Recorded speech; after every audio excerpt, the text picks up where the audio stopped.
And, we should be using the right tool for the right job. Now, to your point about governance, absolutely. Governance is no question the key here. We've been able to leverage Itential platform, which has got 10 plus years of layers built in it just to handle governance when we were just simply doing static workflows. And that's what we've been able to tie our AI strategy to. So we've got a hardened platform that really allows an organization to get the traceability, to get the RBAC, to get the secrets management that they need to start to trust AI.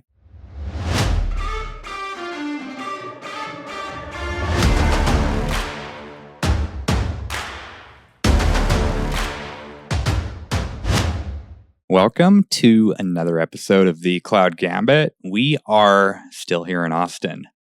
So the vibe is incredible. There's tons of engineers. There's tons of leaders. You wouldn't think the energy could get any better from Prague, but wow, it is electric. So we're really enjoying it. We're here on site, and I'm here with my co-host, Yvonne. Hello, William. How are you doing? I'm a little squeaky. I've been doing a lot of talking, some late night dinner last night. So we're going to try to keep the voice available for the rest of this conversation. We'll see how it goes. There we go. And with us, we're excited to have a sponsor that's really been, if you think about the origins of AutoCon and the question that AutoCon's trying to answer, why didn't network automation take off? We're still here. 2025, a lot of things are CLI-driven. And one of the big sponsors and the big advocates behind this movement, Itential, we're happy to have them as a sponsor. We have their chief architect, Peter Spragata. How are you doing today, Peter? I'm doing fantastic. Thanks for having me on the program. Yeah. So how has the conference been for you so far? The conference has been absolutely insane. I'll be honest with you. I've been doing this for so long. It's like I can't walk from one side of the room to the other without running into 10, 15, 20 people. But it's great. It's great catching up with old friends. It's great reminiscing about how we've gotten here, and the conversations have been tremendous. The fact that we are finally coming together as a group and being able to really just talk about network automation, and we're not just a bolt on somewhere else. So it's really been a great conference. Yeah, absolutely. And you've been, like you said, you've been in this space for so long. And, looking back at even the architect days at Ansible for networking, and moving the CLI and adopting something besides just typing things in a terminal, hitting enter, looking at outputs, and really changing that model to not just support systems, but to support network devices as well. Looking at where we are now, have we really changed a ton? How has it evolved? What do you think? Wow. We have changed a ton. Let me start there. There's no question about it. Now, are we still dealing with a lot of the same problems that we were dealing with 10 years ago? Absolutely. We absolutely are. And in some ways it can be frustrating, but we have evolved so much, just in a recognition as a group and being able to now share information and kind of talk through some of these things and share best practices. I think that's where a lot of the new stuff is really coming into play. For once we're finally, kind of going through this as a collective group and really sharing information, sharing best practices, as I said. And I think that's really the big change that I've seen. So there's been some exciting news. So you were on stage, and just like in Prague last year, Itential launched the MCP server. And now we have FlowAI.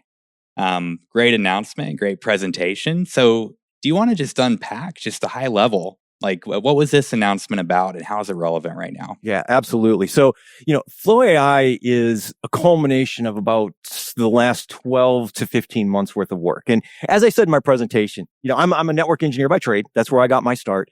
And when this whole AI thing came about, I was like, no way. AI is not touching infrastructure ever.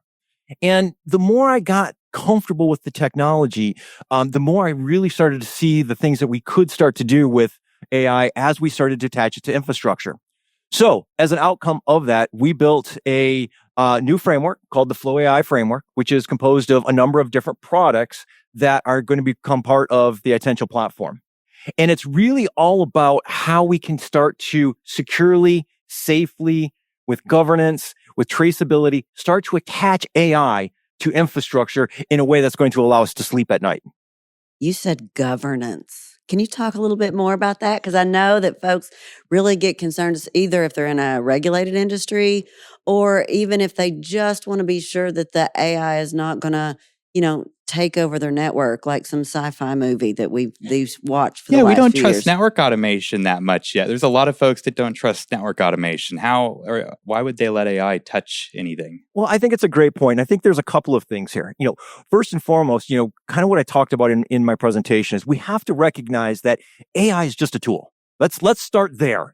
I mean, AI is a transformative tool. It's a revolutionary tool, but it's just a tool. And we should be using the right tool for the right job. Now, to your point about governance, absolutely. Governance is no question the key here. We've been able to leverage Itential platform, which has got 10 plus years of layers built in it just to handle governance when we were just simply doing static workflows. And that's what we've been able to tie our AI strategy to. So we've got a hardened platform that really allows an organization to get the traceability, to get the RBAC, to get the secrets management that they need to start to trust AI. But as I tell everybody, right, this is not one size fits all. And just like we use any other tool, we need to think through what are the right use cases to use AI for. And that's how we start to move this forward. So you mentioned this pedigree of like having governance and, you've built up all this great technology over the years. Can you use that with the AI that you're building? Like, can you recoup that investment and leverage it with FlowAI or with the new things you're building? Oh, without question. So, and that's really kind of the key to what we did. We've been in the platform business for a very long time. And so we built FlowAI on top of platform so that we can leverage all that because it would be silly for us not to. It's already been battle tested, battle hardened in some of the biggest infrastructures in the world. And so we are absolutely reusing all of that as part of the FlowAI framework. So one question I have is this trust thing, hallucinations, getting towards a more deterministic outcome and not having to I'll put it this way. Why couldn't we just use RESTful APIs for everything? We can. There's absolutely, that's fine. So the big turning point for me was really with the introduction of MCP. That changed everything. Once I saw what MCP was capable of doing, and the fact that we could use MCP to attach tools to agents and therefore put guardrails in place so that agents, even if they hallucinate, we've at least got some level of control over the blast radius. Now you couple that with some of the RBAC and some of the security controls that were already native to platform, and that's actually how we can create a very safe environment for a lot of these AI agents to ultimately run in. Okay, so I'm trying to visualize this in my head. So would you want to walk us through just an example of, like, first of all, how would a customer use Itential or build a workflow or automate maybe configuration for a router or back up a config? And then how does that change when you throw in MCP? Yeah, I'll use my absolutely favorite use case. And it's 2025, and it's sad that this is probably the most common use case still for network automation. That is software upgrades. And we still haven't quite figured it out. But that being said, okay, so let's kind of talk through this here a little bit. I run an infrastructure, and I've got, like most people have, a multi-vendor approach. I've got Arista, I've got some Cisco iOS, I've got some Cisco Nexus, and I want to be able to do software upgrades. So I build workflows, and each one of those workflows is going to have a specific branch, if you will, that's for each vendor, because each vendor, of course, does it a little bit differently. And the problem here, though, is that my parent workflow, my controlling workflow, is very statically defined. Everything works great, no problems, until that day when we go out and we acquire a new company. And of course, what does that new company have? A network full of Juniper devices. And so the only way I can start to apply my software upgrade workflow is now I got to go build all of the Juno specific workflow stuff, and I got to go touch my parent workflow. That has the risk of introducing errors, not quite working. Sometimes it's very brittle. That's where the big change comes into play. We can now focus on building very bespoke workflows that do one thing and do it well. The old Unix philosophy, right?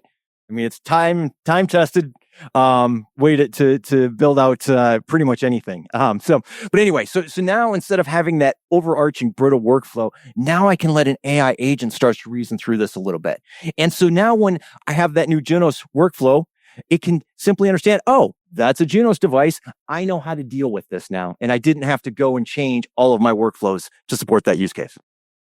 So what I'm hearing is really as much about toil reduction as I am anything. It's just incredibly reduces the amount of toil that we have to take. And it, instead of building it by hand, we have a tool that helps us do that.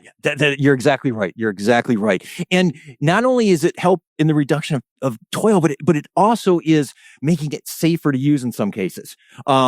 Agents, the beautiful thing about agents is when they don't hallucinate, they tend to do the right thing. And especially when we can control the set of tools that they have access to, it becomes a very powerful way for the agent to be able to go off and do stuff. And therefore now we can not worry as much anymore about breaking our workflows. But more importantly, it also gives us the ability to focus on more important things in network engineering, right? Software upgrade is an interesting case, but I really don't want, my high-priced network engineering talent worrying about that problem. I need them working on network engineering problems, not software upgrade problems.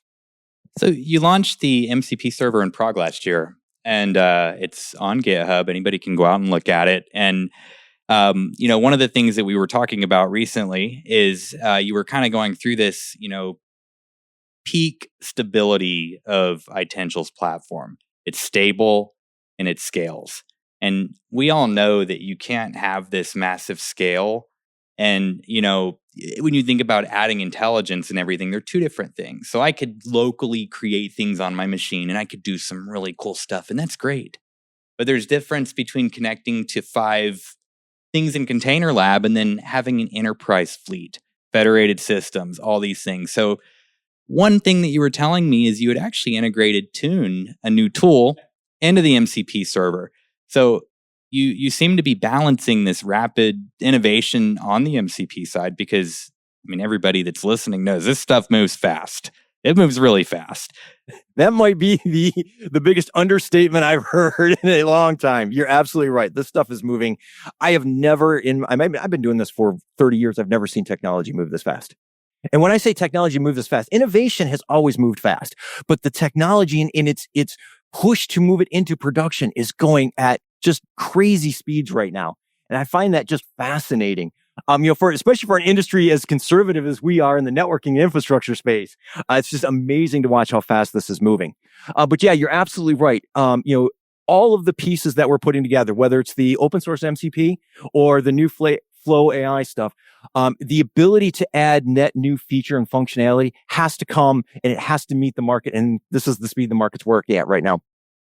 So whenever I worked in enterprise for a while, and whenever I would look or evaluate a product, I'm always thinking of what goes where? Is part of this in the cloud? Is part of this on-prem? Where does stuff live? How do you launch it? There's all these questions. So I think we all know that, for those that have paid attention to Itential, you have platform. So you have the whole platform component. But as far as MCP, how would you launch it? How would you use it? What does that look like? Yeah, so there's a couple of components here. So we've got the MCP server northbound platform, and that's what allows an organization to integrate their external agents through platform so they can attach their infrastructure to it. We also have the MCP gateway functionality, and that one is truly exciting for me because that opens up platform's ability to work with any MCP server out there. And, at last count, we're at what? 649 billion MCP servers or whatever it is this day. I don't know. I'm making that up, but you might be close. The point is that there's an MCP server out there for everything these days. And being able to tap into that ecosystem with platform and still have all of the enterprise controls that platform brings is really a big win for our customers. Did you say MCP gateway? Is that like an API gateway? Is there a difference? Talk to us here. Yeah, no. So, I think that is, but I'm glad you asked that question because I think that is a big problem. I think a lot of people make that correlation, and MCP gateways are very different than API gateways. And I think that an MCP gateway really is focused on its ability to connect into your reasoning layer, right? An API gateway is really just there. Dare I say it's more as I shouldn't say it this way, but it's more of a proxy type of a situation. In reality, right? So they are very different purposes, and they serve different purposes, and they have different needs, and they have different features. Yeah. So I guess what I'm hearing is, we going way, way, way back, you had like SOAP, SUDS, all these, frameworks that folks would use. And then REST came along. I mean, I don't know. Well, actually, REST was kind of already there, but I don't think it was adopted. I can't remember exactly. But you had this proliferation of APIs everywhere. They became the hot stuff. And then out of nowhere, it's like, okay, we've got this stuff everywhere. We need a gateway to manage it. We need some sort of centralization. We need a little bit of control. So that's kind of where API gateways came along. And I guess looking back at history, do you think it's like a repeat of history in a sense? Because you have all these MCP servers, and now you have this idea of an MCP gateway. I mean, yes. The reality is this whole AI journey is repetitive to what we saw with automation. So let's think about this, right? When automation started, now I started my automation journey back in 2012. And when we started automation then, and especially in the network space, the first thing we would do is we would build we'd use automation to build a network config, a device config. The problem is we didn't push it to the device. What did we do? We all sat there and we stared and looked at it and okay, yep, that looks right. Now I'll go ahead and push it. And as we got more and more comfortable with the technology, we started to let automation do a little bit more and a little bit more and a little bit more. I think AI is going to take the exact same trajectory. It's just going to do it much, much faster. Oh, no, I was just gonna say that's really insightful. That trajectory of, hey, we're gonna play around with it, we're gonna get comfortable, and then we're gonna, loosen the reins and give it more control over time. I think that's really insightful. So this FlowAI agent builder thing. So we talked about the MCP. We have the platform. So if I'm an existing customer today and I want to, check this out, like how do you use it? How do you access it? Where is it? So it's a new application that gets loaded onto Itential platform, and that makes it available to the customer. But one of the things that we're doing in this particular with FlowAI is we're working in concert with some of our biggest customers, and we're we're letting them help drive the roadmap. Because the reality is that, again, we've already talked about the speed at which AI is evolving.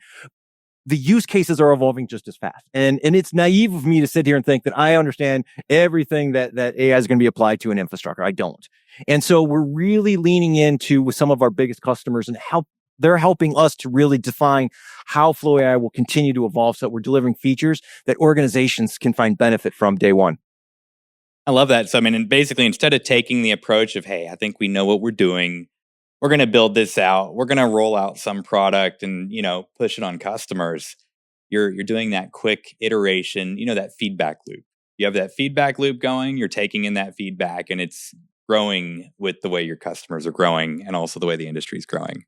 I mean, yes. And the reality is we should always build products this way. We don't, we should.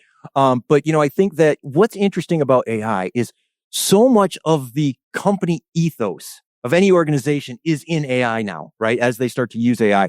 So it's absolutely crazy for me to think that I'm going to understand best what features they need because everyone's a little bit different. Their ethos is a little bit different. Their organic knowledge is going to be different. So that's why we've really taken this approach, and it really needs to be a partnership and will be a partnership going forward. What about, so I know that, with MCPs in general, you can kind of, you use your own models, you can pick, it's pretty flexible. So this, FlowAI, like, is that going to be the same case? Can you bring your own models? Are you hosting a model? What does that look like? So yes, and yes. So again, this was another decision that we did make very early on when we put together the FlowAI framework. So because platform and Itential platform has always been a federated type system, we tend to not be the source of truth for anything. I shouldn't have used the term source of truth, but I did. Here we go. This is the MCP conference now, not the source of truth conference. I know it. As soon as I said it. We've always been really good at federating systems. That's one of the reasons why customers love what we do. We took that exact same approach for LLMs. So a customer can connect any or multiple LLMs to platform.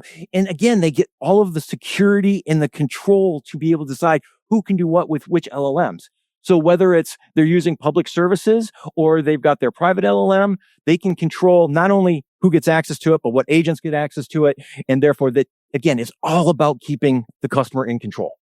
Well, and in a world where we weekly hear new models, like this week it's Gemini, right? Next week it'll be OpenAI.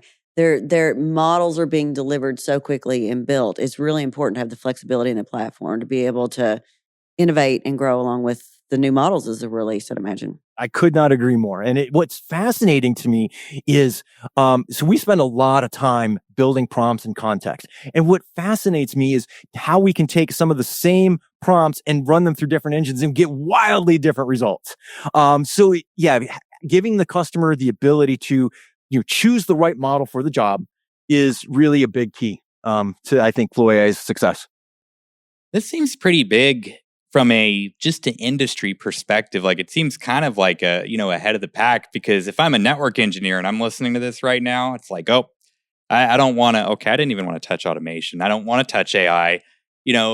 What does the trust look like? Are customers actively asking for this? What do you think the proliferation to the enterprise is going to look like?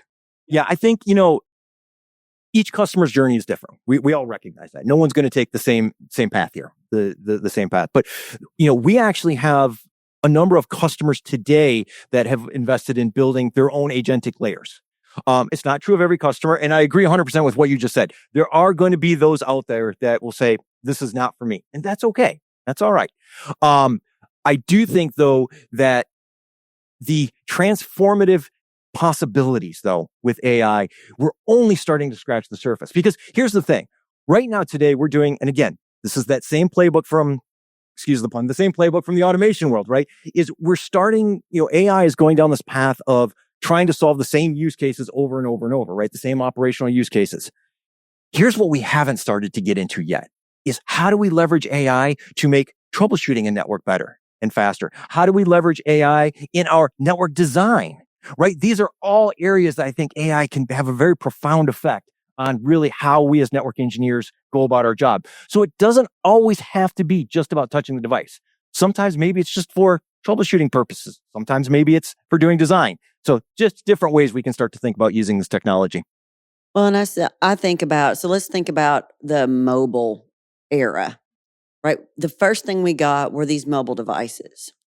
But then over time, as mobile grew in popularity, then we got second and third order technologies to go with that. There would never been an Uber without mobile, right? But we are in the Steve Jobs standing on the stage holding an iPhone phase of AI innovation, right?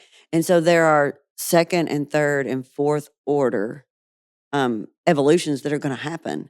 But if you didn't have an iPhone, you were locked out of that. And now you can hardly file your taxes without a mobile phone, right?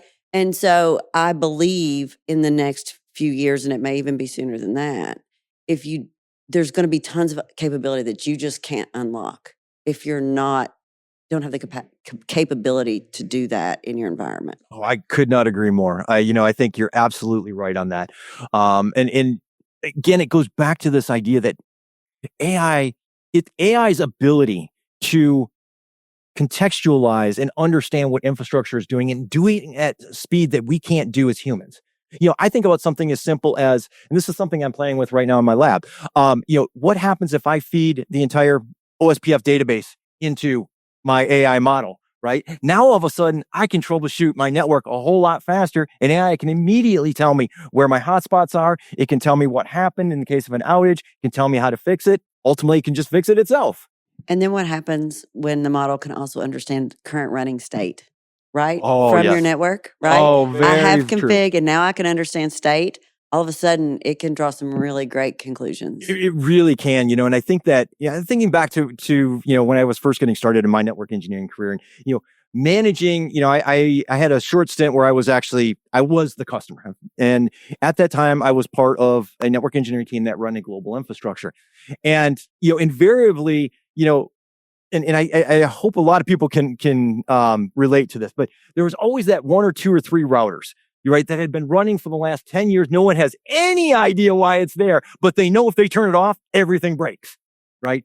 Now we can let AI kind of help us through those types of scenarios.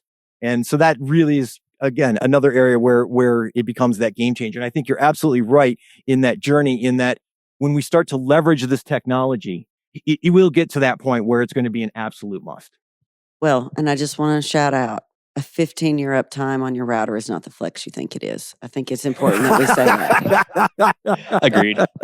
So one of the things that I've heard a ton. Just walking around this conference, it's actually been the highlight of many of the conversations I've been in is where are the big vendors? What's happening with the big vendors right now? Do you think that this is going to be a thing where you're going to have platforms like Itential that are almost like a agentic NetOps Switzerland that connect everything? And when you think about, some of the things I have seen, and you've probably seen a lot of this too, is one thing that some vendors are doing that have platforms is they're just taking that MCP, they're not open sourcing it, they're not putting it anywhere. They're building it into their platform and they're, exposing an endpoint, and that's it. What do you think? Is there anything you can tell us about like that pattern versus what you're trying to do? Well, to kind of hit the first part, yes, obviously, I'm hoping that's the case with Itential, that we become that democratized integration for AI. We do know. I mean, look at what's happened at Cisco Live with their announcements around some of the AI work that they're doing. But unfortunately, you're right. A lot of that's being done behind closed doors. Which is unfortunate, but it is what it is, and we'll kind of work ourselves through it. But I do think it's really important, and you kind of brought up the MCP case. I think that it's really important. I talk a lot about the fact that I think mostly the world's doing MCP wrong right now today. MCP is a protocol that we can use to bring value to the LLM. And unfortunately, what many organizations are doing, they're just simply taking their APIs and they're rebuilding them in MCP. Well, we haven't done anything then, right? It's still just the same API. One of the things that we did very differently in our MCP implementation is we recognized that LLMs allow us to work with things in English language, obviously. APIs aren't built that way. APIs are built with unique IDs and whatnot. Well, I as a human don't remember that when I want to open up a document, I got to go get 643521594, right? I don't remember those things. Why should I make my LLM have to do that as well? Through MCP, we can make those translations so we still get a robust machine-driven API, but now we can start to work with our things in English language. And really, isn't that kind of what the whole point of this is all about? Love that.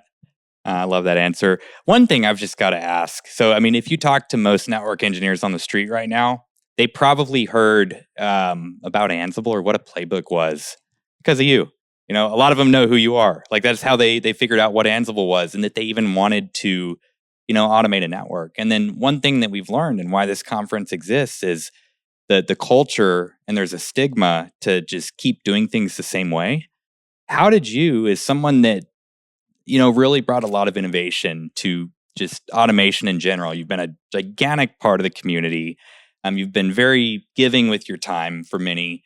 How did you go over this hurdle into this, to embracing MCP, to embracing AI?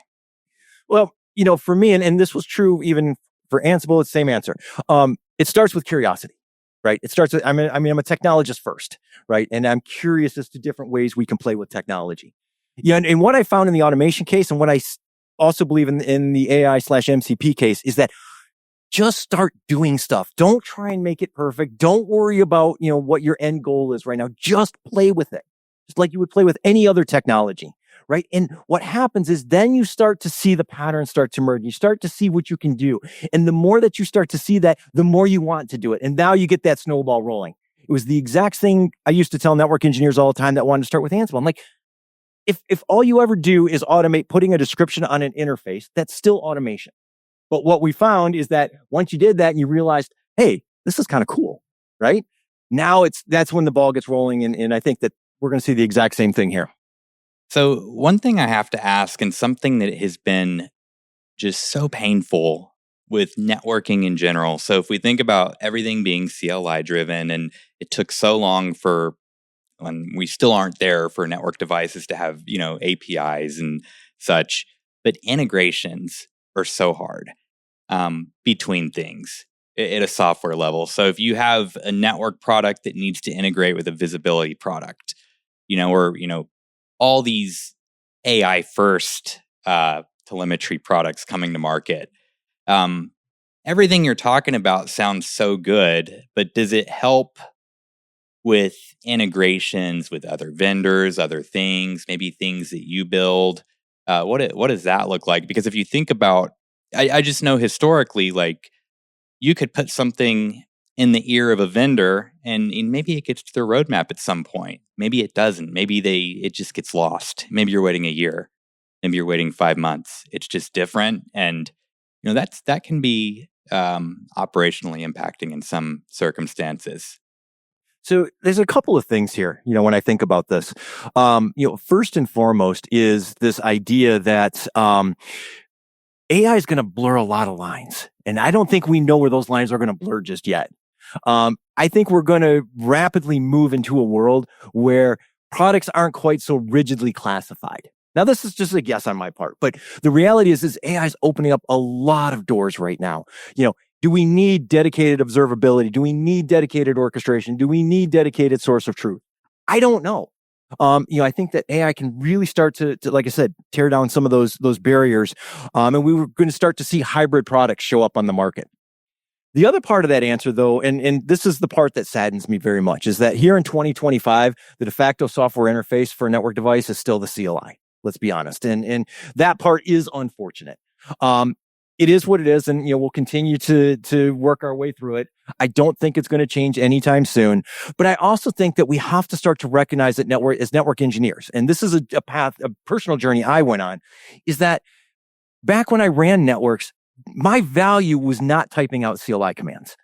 My value was understanding how networks work and being able to engineer those networks. And I think that as we can hopefully get there, and more individuals become more comfortable with API constructs, with software engineering paradigms. It doesn't mean they have to be developers, but we do need to recognize that the CLI cannot continue to be our de facto software interface. Well, and the other emerging challenge that we're going to continue to have is scale. When a lot of us 20, 30 years ago started out in this industry, we may have had 5, 10, 15, 20 devices, all of that still manual. Possible to do manually. But as the connectivity of our world has grown, there's just so much scale. We're not going to be able to do it any other way. So it's not a matter of do you have value, do you not have value? It's can you even get the job done without it? And I think the further we go, we're going to see that the winners are those who know how to get that job done and get it done efficiently. I absolutely love that point. I had not thought about it in those terms before, but you're absolutely correct. At some point in time, these infrastructures have gotten so big, I physically do not have enough time in the day to log into 1,000 or 2,000 or 10,000 machines to make a change. You're absolutely right. So I just have to ask, and this all sounds like it would be really expensive. Like, is there going to be just a trail to this big money pot that Itential is going to want to snatch up? Like, what does that look like? How do you even begin thinking about calculating cost for this? Because it all goes back to tokens at some point, in a sense, on the model side. But if your customers are bringing their own models, that cost would be on them. So how do you even differentiate, where the cost responsibility lies? So let's be honest, tokens are the new currency, right? That's the reality. That's the new world we're going to live in. Tokens are the new currency. But kind of when I talked about the fact that we are working very closely with some of our biggest customers and some of our smallest ones too, to take this AI journey together, that's actually going to be part of the conversation. Let's talk about what is the right consumption model? What is the right commercial model? The reality is, and I've experienced this, everywhere I've ever been, customers don't mind paying for things that they get value from. They really don't. As long as they see the value, they see the return. So we're going to go through this journey. We're going to talk to our customers about it. And ultimately, as we look to going to GA with this product next year, that's when we'll announce all the commercials. I don't know what it's going to be. I don't know what it's going to be yet. We're going to work through that together. Yeah, I don't think that's just Itential. I think a lot of, hey, this is so new. So MCP is going to be a 1-year-old next week, right? 1 year old. They grow up so quick, don't they, Peter? Oh, they do. I didn't even think about that. Do you want to have a party or what? Wow, we do need to have a party. Happy birthday. Are we going to have MCP with cake all over it? Like that's like the, that's what I'm going to. It's like we're going to put it in a high chair and let it, yeah. I love it. Yeah, and I just, you think about, so companies, like new companies coming to market, they get a lot of funding and they can move quick, but it just seems like Itential's taken on an incredible velocity. They seem, very ahead right now. And this type of stuff is really hard to rethink. Like, okay, we did one thing, but now like this is the new hot thing. But it does seem like a natural evolution from platform, automation, orchestration, really, federated systems, like having all the mechanics in place. And it just seems like a natural fit. It doesn't seem like there's a lot of friction to really layer that on to what the existing offering does. Whereas with other products, it might be a whole refactor. You have to do so much work because you have to rebuild the product to fit the new narrative and the new value proposition for the market. Yeah, I've got two philosophies when it comes to building products. Philosophy number one is get rid of the magic, right? Make it something that people can consume, that they can understand, that they can use, that they can get value from, right? That's philosophy number one. Philosophy number two is make it simple. I can remember some years ago when I was at Arista, and I remember sitting down, I was sitting down with Jay Shree, and we were just talking. And she said something to me I'd never thought about before. And she had asked me the question, she's like, if we look back on the networking industry, and for old people like me, we remember the router wars, right? And there was a new router startup, seemed like every other day. And by and large, we can say Cisco won the router wars, right? They are the dominant networking company. And you start to ask yourself, why? What made Cisco so special? Because they were not the most technically advanced router out there, not by a long shot. So what made them, why is it that they won? And it came down to two very simple things. One, that they worked with everything out there. It didn't matter if you were IP, IPX, SNA, DECnet, Apollo, for people who remember Apollo. They worked with everything.